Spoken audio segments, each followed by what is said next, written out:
नमस्कार शेतकरी मित्रांनो, मी दीपक जाधव, तालुका चांदवड, जिल्हा नाशिक.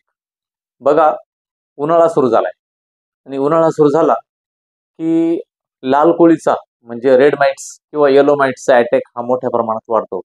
म्हणजे थोडक्यात जर विचार करायचा झाला की ज्या वेळेस तापमान हे वाढलं जातं, साधारण 28, 30, 32च्या पुढे तापमान निघालं की लाल कोळीचा अटॅक हा मोठ्या प्रमाणात सुरू होतो. खरं तर लाल कोळी काय आहे? तर तुम्ही जर गुगलवरती किंवा युट्यूबवरती जर बघितलं तर लाल कोळीचे शेकडो व्हिडिओ तुम्हाला सापडतील. मात्र कुठल्या तरी एखाद्या प्रॉडक्ट स्क्रीनवर घ्यायचं आणि त्याची माहिती सांगायची आणि इथपर्यंतच ते मर्यादित आहे. परंतु मी 28 ते 30 वर्षापासून शेती करतो आणि ही शेती करताना साधारणपणे टोमॅटो, काकडी, दोडका, गिलके, शिमला मिरची, तिखट मिरची आणि इतर वेलवर्गीय पिकं या सर्व पिकांवरती लाल कोळीचा अटॅक किंवा साधारणपणे पिवळा कोळी जो आपण म्हणतो, येलो कोळी, त्याचा अटॅक होतो. आणि मोठ्या प्रमाणात नुकसान करणारा हा जो कीटक आहे, अष्टपदी नाशक म्हणतो मग, कारण त्याला 8 पाय असतात. आणि बघा, जेव्हा ही स्क्रीनवरती तुम्ही इमेज बघू शकता की टोमॅटोचं पान इफेक्ट केलंय, तर हा काय करतो, कोळी वर्गात, कोळी साधारणपणे कोळीच्या वर्गामध्ये तर सायंटिफिक नेम जर बघितलं तर टेट्रानिचिडाई ह्या कुळातील तो लाल कोळी आहे. जगभर कोळीच्या हजारो जाती आहे, त्याचे म्हणून छोटे आणि मोठे, परंतु कोळी तो कोळीच. त्याचं एकच काम की जाळं विणणं आणि तिथं शिकार करणं. हा जो कोळी वर्गातील हा जो कीटक आहे, पण हा जो कोळी येतो, तो जो वनस्पतीवर कोळी येतो, तो मात्र पानाच्या खालच्या बाजूला किंवा वरच्या बाजूला साईडला जाळी विणतो आणि तिथं रस शोषण करतो, तिथं अंडी घालतो. हे त्याचं काम. थोडक्यात हा भक्षक असा कीटक आहे. बघा आता याच्या जे आहे, तर लाल कोळीचं जर बघितलं तर लाल कोळी येतो उन्हाळ्यात किंवा पाण्याचा ताण जर पडला जमिनीला, स्ट्रेस पडला त्या पिकाला, तर त्यावेळेस मात्र लाल कोळीचा अटॅक हा होतो. थोडक्यात साधारणपणे पावसाळ्यामध्ये जेव्हा पाऊस पडतो किंवा पाणी असतं, कुठलंही झाड हे ओलं होतं किंवा आर्द्रता जास्त आहे, त्या काळात लाल कोळी कधीही येत नाही. वर्षातून लाल कोळी येण्याच्या ज्या वेळा आहे, साधारणपणे जून, जुलै, ऑगस्ट या महिन्यात लाल कोळी येत नाही. मागचं सप्टेंबर महिन्यामध्ये, सप्टेंबरच्या शेवटला आणि ऑक्टोबर हीट म्हणतो आपण त्याला, जी उष्णता वाढली जाते त्या काळामध्ये. त्या काळात जी उष्णता वाढते त्या काळात टोमॅटो जे निम्म्या त्याच्या आयुष्यावर आलेले असतात किंवा शिमला, त्याच्यावरती अटॅक त्याचा होतो. थोडक्यात जून, जुलै, ऑगस्ट तापमान कमी असतं, गुरगुर पाऊस चालू असतो, झड स्वरूपाचा पाऊस. त्या काळात मात्र लाल कोळीचा अटॅक काही ते आपल्याला होत नाही, कारण त्याला वसाहती निर्माण करता येत नाही. थोडक्यात त्याला कोरडं वातावरण, दमट उष्ण वातावरण लागतं, टेम्परेचर लागतं, त्यावेळेस लाल कोळी हा वाढतो. त्यानंतर थंडी पडते. थंडीमध्ये पुन्हा लाल कोळीचा जो आहे, थंडीमुळे आर्द्रता वाढते, दव पडतं, ड्यू पॉइंट वरती जातो, त्याच्यामुळे लाल कोळीला त्या ठिकाणी अंडी घालता येत नाही किंवा थंडीमध्ये त्याची ऍक्टिव्हिटी कमी होऊन जाते. आणि जेव्हा मात्र डिसेंबर नंतर, जानेवारी नंतर, जो मकर संक्रांती नंतर जे तापमान वाढतं, थोडक्यात आत्ताचा कालावधी, तर त्या काळामध्ये साधारणपणे लाल कोळीचा पुन्हा एकदा प्रादुर्भाव मोठ्या प्रमाणात दिसतो. मग तो सगळ्याच पिकांवर, अगदी गुलाबावर देखील लाल कोळी मोठ्या प्रमाणावर येतो. अगदी ग्लास हाऊस किंवा पॉली हाऊस, सेडनेट आणि ओपन फील्ड या तिन्ही फील्डमध्ये लाल कोळीचा अटॅक हा सगळ्याच पिकांवर होतो. कलर शिमला असू द्या, कलर कॅप्सिकम किंवा ग्रीन कॅप्सिकम, तिखट मिरची, काकडी, चायना काकडी, बऱ्याच याच्यावरती त्याचा अटॅक हा मोठ्या प्रमाणात आपल्याला दिसतो. टोमॅटोवर देखील मोठ्या प्रमाणात अटॅक होतो. आणि जर मोठ्या प्रमाणावर जर लाल कोळीचा अटॅक झाला तर मात्र 50 ते 60% उत्पन्न हे घटतं. कारण झाडं तर जिवंत असतात, मात्र त्याला सेटिंग होत नाही, त्याला फुलकळी लागत नाही, त्याचा शेंडा देखील चालत नाही त्या ठिकाणी. आणि लाल कोळीचा अटॅक वाढल्यानंतर साधारण हे पानं अशा पद्धतीनं एवढ्या स्वरूपामध्ये ते सफेद होऊन जातात, पूर्ण क्लोरोफिल डाऊन करून टाकतो लाल कोळी. एवढं मोठ्या प्रमाणात लाल कोळी त्या ठिकाणी नुकसान करतो. तर आता आपण स्क्रीनवर बघूया की कशा पद्धतीनं लाल कोळीचं जे जीवनक्रम किंवा लाल कोळीचा अटॅक, लाल कोळीचे सिम्पटम्स, लाल कोळीचे दुष्परिणाम आणि पिकावरती कशा पद्धतीने होतं ते बघूया. आणि त्याच्यानंतर लाल कोळीला जगात कुठले कुठले पेस्टिसाइड आहे, आपण सगळे पेस्टिसाइड घेऊ, मार्केटमधलं कुठलंच पेस्टिसाइड या ठिकाणी सोडणार नाही. आणि ते झाल्यानंतर आपण बेस्ट वे चांगलं कॉम्बिनेशन कोणचं आहे जे मी माझ्या शेतीत करतो. सोशल मीडियावर युट्यूब मध्ये तुम्ही बघता की साधारणपणे असे लोक येते त्यांचा शेतीचा कसलाही संबंध नसतो, एका कुठल्या तरी ऑफिसमध्ये बसून टेक्निकली गोष्टी त्या ठिकाणी सांगतात. पण आपलं तसं नाही, आपण शेतकरी 25 वर्षामध्ये विविध कॉम्बिनेशन केले आणि ते मारून पाहिले. मी स्वतः कृषी पदवीधर असल्यामुळे जे नॉलेज मी मिळवलं केमिकलचं पेस्टिसाइडचं ते आणि माझ्या शेतीतला अनुभव या सगळ्या गोष्टी दोन एकत्रित करून मी तुम्हाला त्या ठिकाणी हे मॉलिक्यूल देखील सांगतो, त्याची मोड अफेक्शन सांगतो, त्याची मिक्सिंग कंटेंट देखील सांगतो. आणि या ठिकाणी आपण काही स्क्रीनवरची त्याची माहिती बघून घेऊया. साधारणपणे स्क्रीनवर बघा तुम्ही रस शोषक किडींवर उपजीविका करणारे नैसर्गिक कीटकांची शेतात पुरेशी संख्या असल्यास रासायनिक कोळीनाशकांचा वापर करू नये. बघा साधारणपणे मधमाशी असती किंवा सिरफीड माशी म्हणतो आपण त्याला, मधमाशी नाही किंवा ढालकिडे ढालकिडे जे म्हणतो आपण, त्याच्यानंतर क्रायसोपरला आणि शिकारी कोळी, अशा पद्धतीने जे मित्र कीटक आहे हे जर तुमच्या शेतात असतील तर रासायनिक कीटकनाशकांची फवारणी ही थोडीशी अवॉइड करावी. म्हणजे त्या ठिकाणी करू नये, कदाचित त्या ठिकाणी अटॅकच कमी असतो जेव्हा हे कीटक लेडीबर्ड बिटल वगैरे हे जे कीटक असतात त्यावेळेस. खरं तर बघा की लाल कोळी अशा स्वरूपाचा दिसतो, केसाळ त्याच्यावर छोटा आवरण असतं, इतकं मायक्रोन सूक्ष्म असतो की ही इमेज आपण याच्यावरती घेतली की मायक्रोस्कोप खाली त्याला 8 पाय असतात, म्हणजे अष्टपदी नाशक म्हणतो त्याला. कोळी माहिती हे कीटक नसून खरे तर ते अष्टपदी आहे प्राणी, येतो अष्टपदी म्हणजे 8 पाय असलेला तो प्राणी आहे. तांबूस आणि नारंगी रंगाचे असतात. भगवा कोळी, लाल कोळी, पिवळा कोळी आपण जे म्हणतो, नारंगी कोळी, अशा पद्धतीने त्या लाल कोळीची इमेज या ठिकाणी बघितली आपण. लाल कोळी हा दिसायला कसा असतो बघा, ही मोठी इमेज मायक्रोस्कोप खाली जर पाहिलं, अष्टपदी लाल कोळीच्या पाठीवर 2 गडद हिरवे ठिपके असतात त्या ठिकाणी. अशा पद्धतीचे हिरवे ठिपके हे त्या ठिकाणी असतात. आणि हे अंडे, लाल कोळीची अंडी गोलाकार व पारदर्शक असतात. अशा पद्धतीने ही अंडी आपल्याला कधी साध्या डोळ्यांनी कधी आपल्याला पाहता येत नाही, मात्र मायक्रोस्कोप खाली ती अंडी अशी असतात आणि ती हजारोच्या संख्येने त्या ठिकाणी ती अंडी असतात. अंडीवर देखील आपण बोलूया.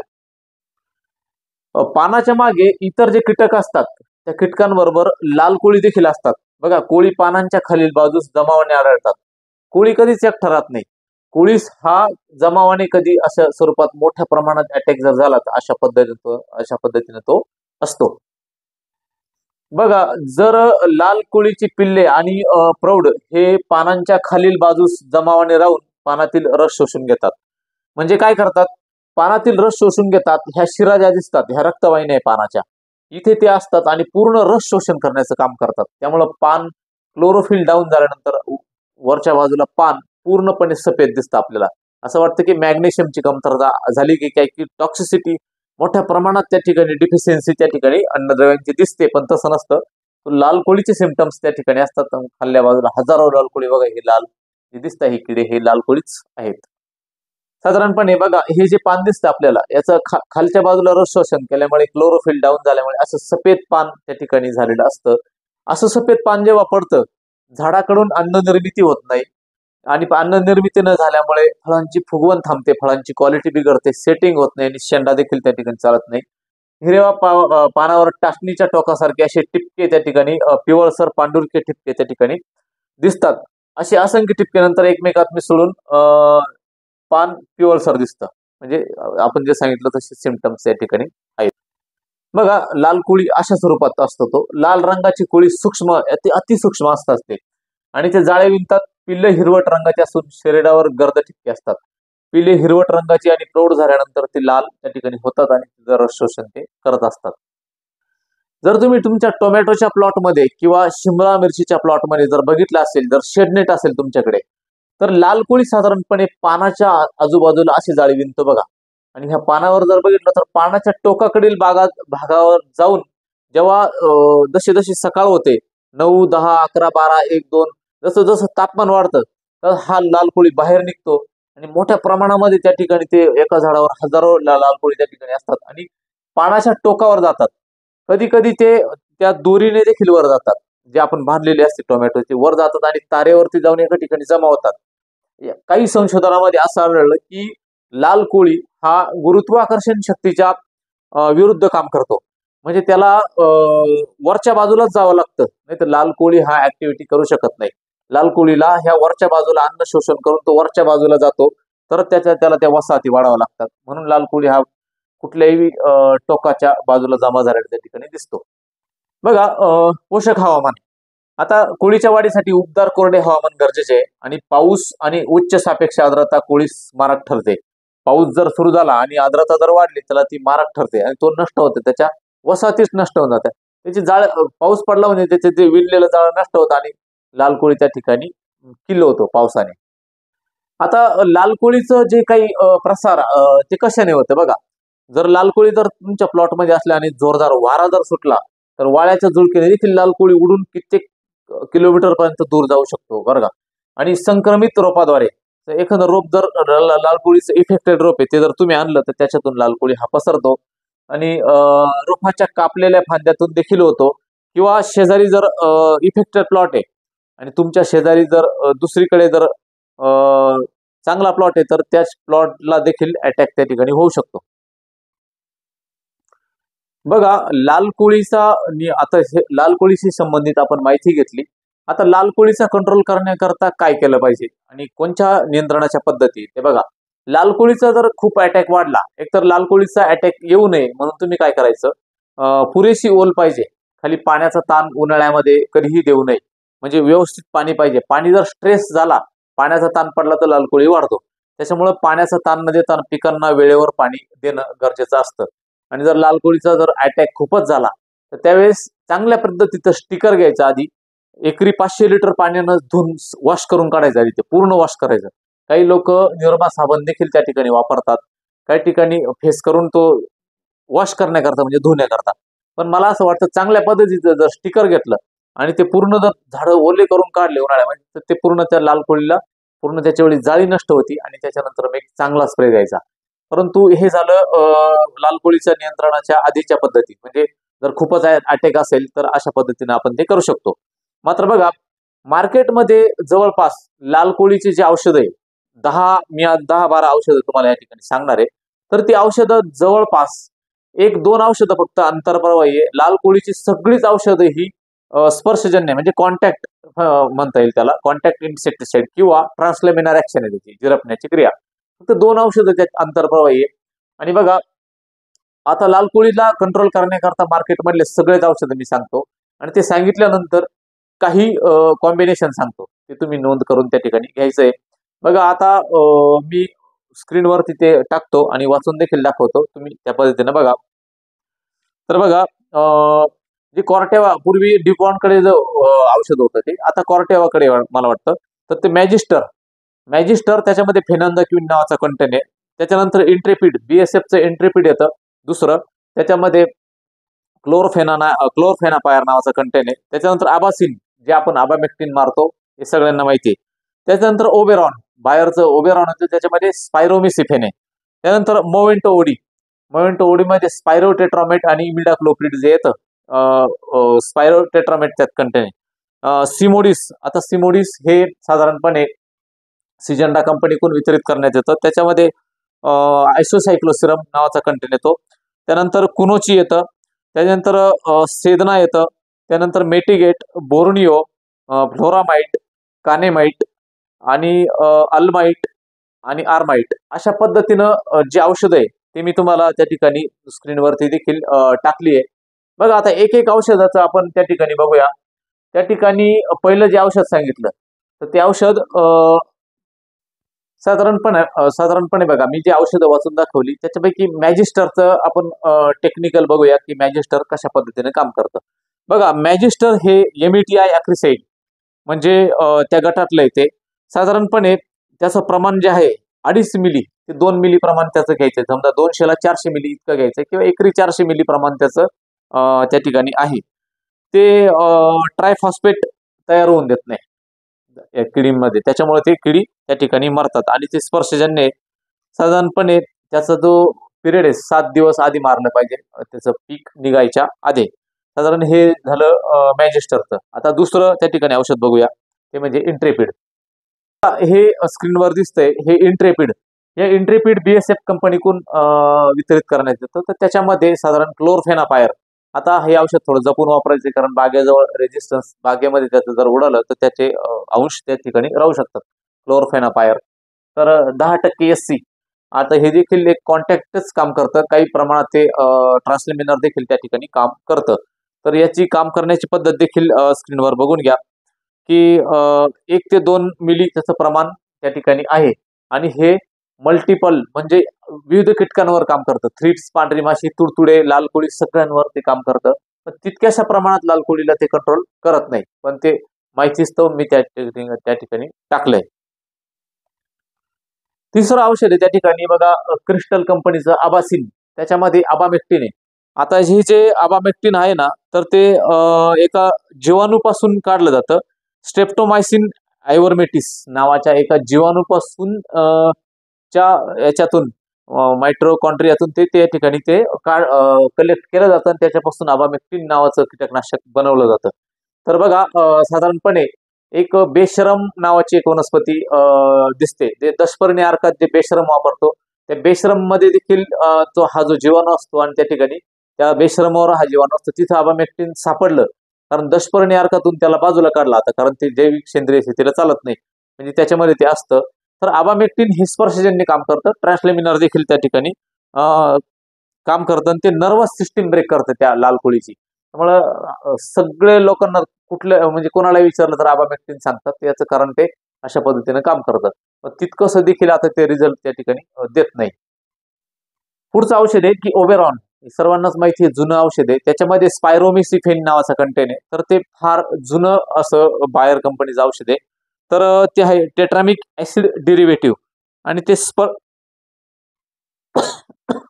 तर बघा, ओबेरॉन मध्ये स्पायरोमिसिफेन नावाचा कंटेन आहे. तर ते 15 ते 25 डिग्री टेम्परेचर असलं तेव्हाच काम करतं. जर तापमान जर त्या 30-40च्या पुढे गेलं तर ते काही काम त्या ठिकाणी करत नाही. स्पायरोमिसिफेनचं त्या ठिकाणी रोलच असा असतो.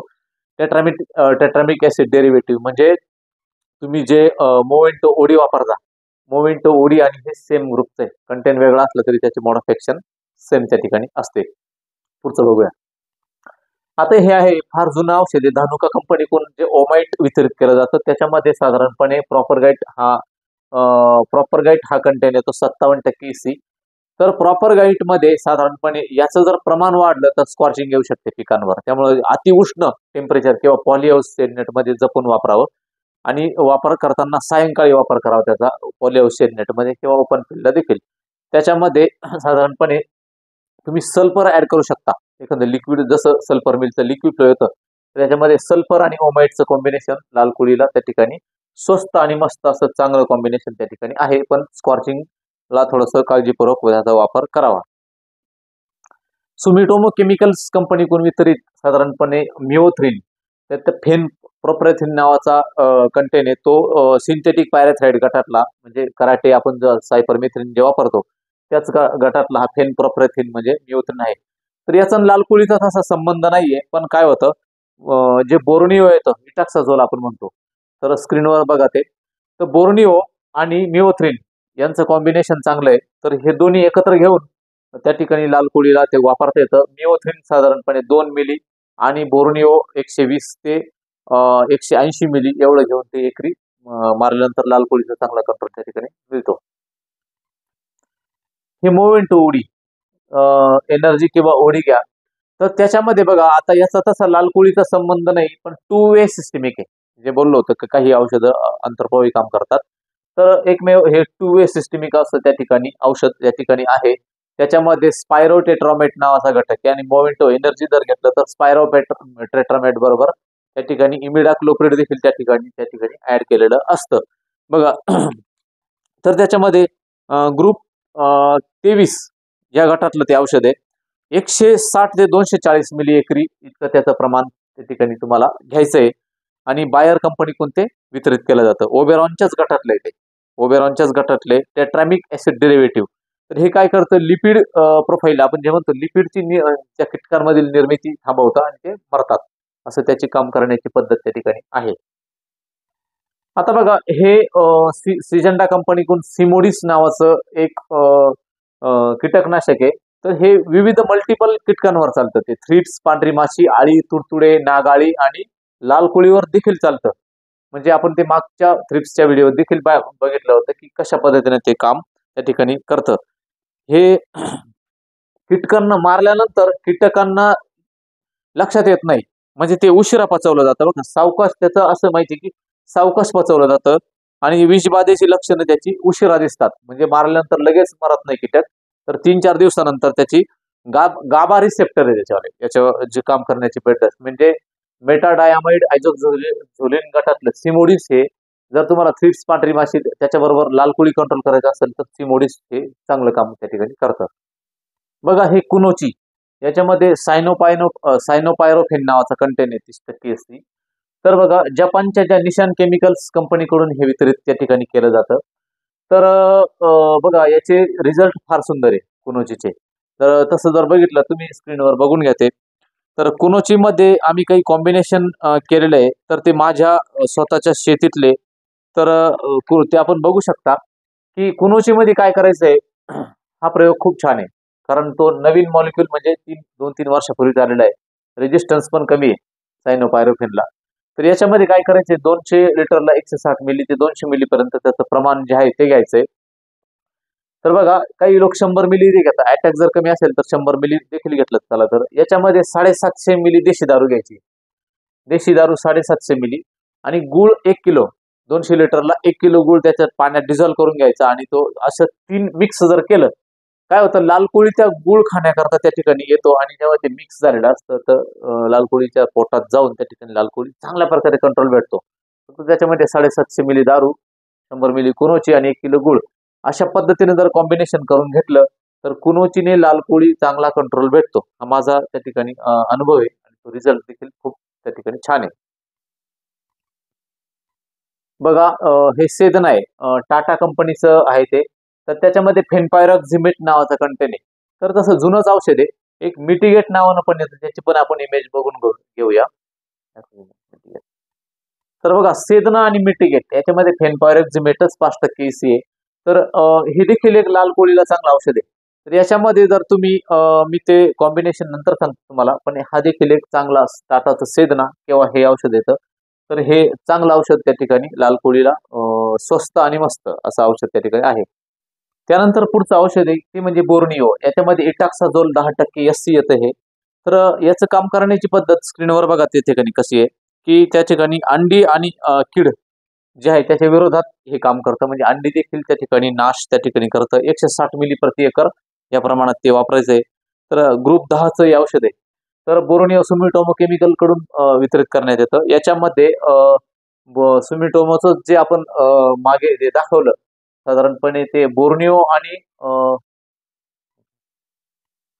त्या ठिकाणी बघा बोर्निओ आणि मिओथ्रिन मी मागे जे सांगितलं त्या पद्धतीनं त्या ठिकाणी ते घ्यायचंय. पुढचं औषध आहे ते म्हणजे फ्लोरामाइट म्हणजे बायफेनाझेट.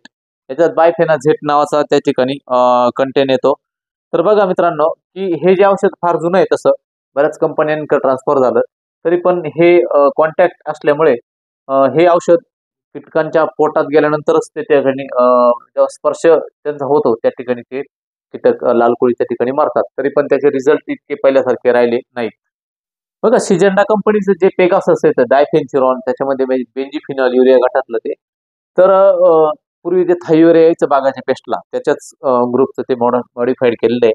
तर हे देखील एका मल्टिपल कीटकांवर चालतं. पांढरी माशी, थ्रिप्स, तुतुळे, आळी आणि त्याच्यानंतर लाल कोळीवर देखील हे काम करतं.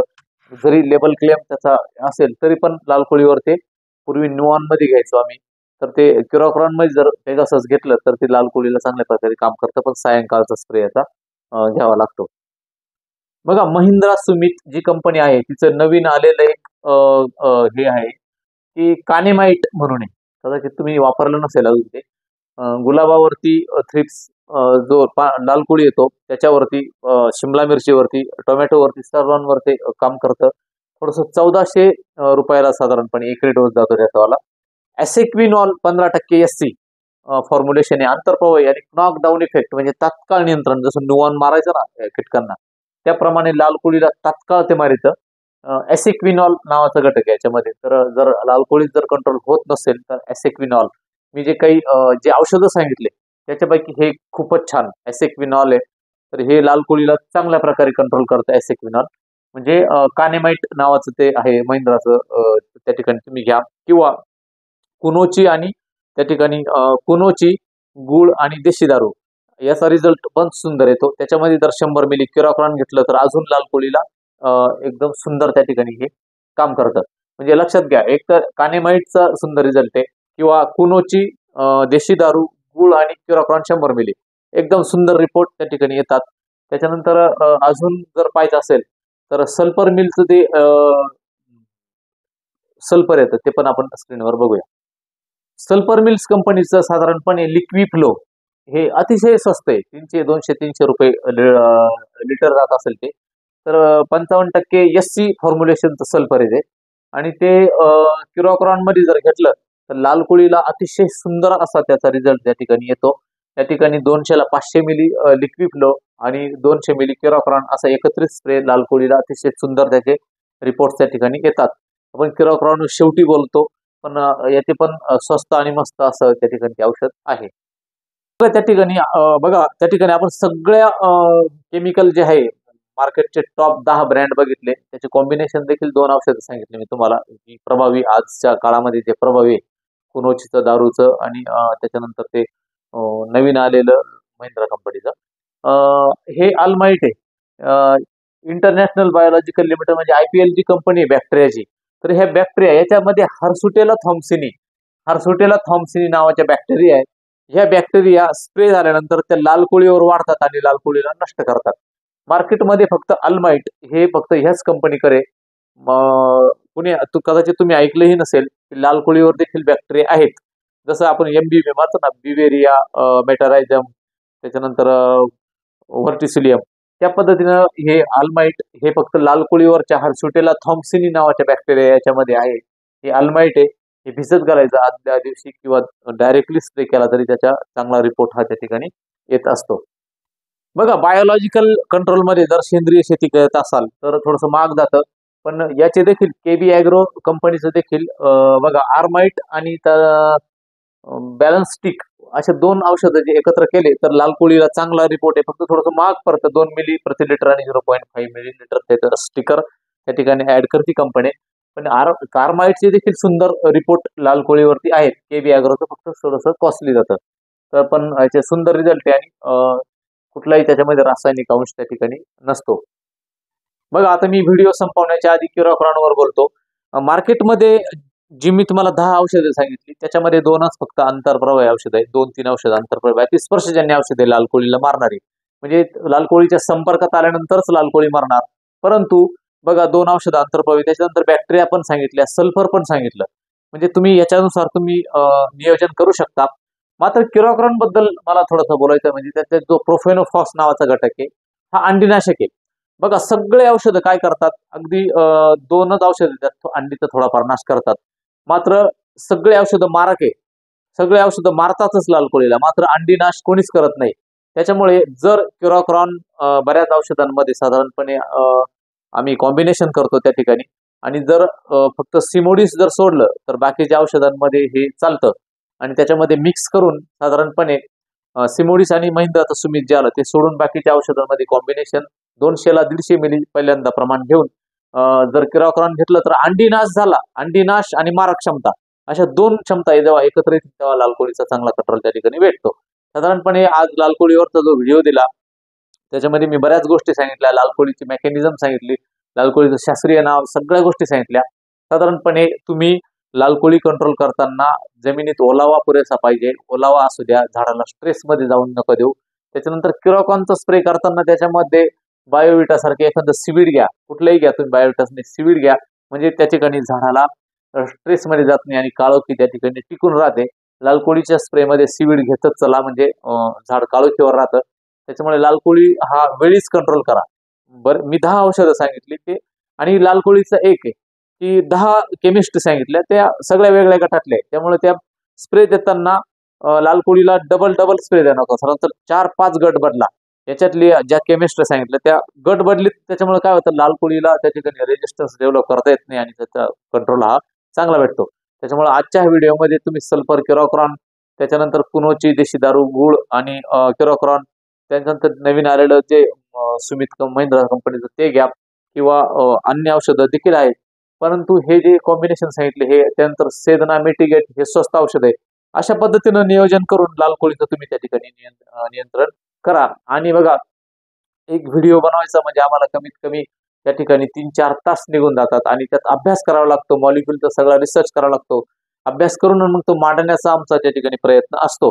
त्यामुळे हा व्हिडिओ स्किप न करता बघावा आणि तो शेअर करा, इतर मित्रांपर्यंत देखील गेला पाहिजे. बरेच लोक असं मला काही लोकांनी सांगितलं की बरेच कन्सल्टंट लोक भाऊ तुमचे व्हिडिओ एडिट करून आणि पुढे ते हे करतायत, ती माहिती ते लोकांना शेअर करतात. ठीक आहे, आपल्या शेतकऱ्यांपर्यंतच आपली माहिती गेली पाहिजे, हाच आपला उद्देश आहे. ते लोक जरी, परंतु शेतकऱ्यांनी देखील बघा व्हिडिओ आणि तो शेअर करा आणि सबस्क्राईब देखील करा. म्हणजे काय होईल, चॅनल ग्रोथ झाल्यानंतर आम्हाला असे वेगवेगळे कंटेंट, हा माझ्याकडे 20 ते 25 व्हिडिओ पेंडिंगला आहे.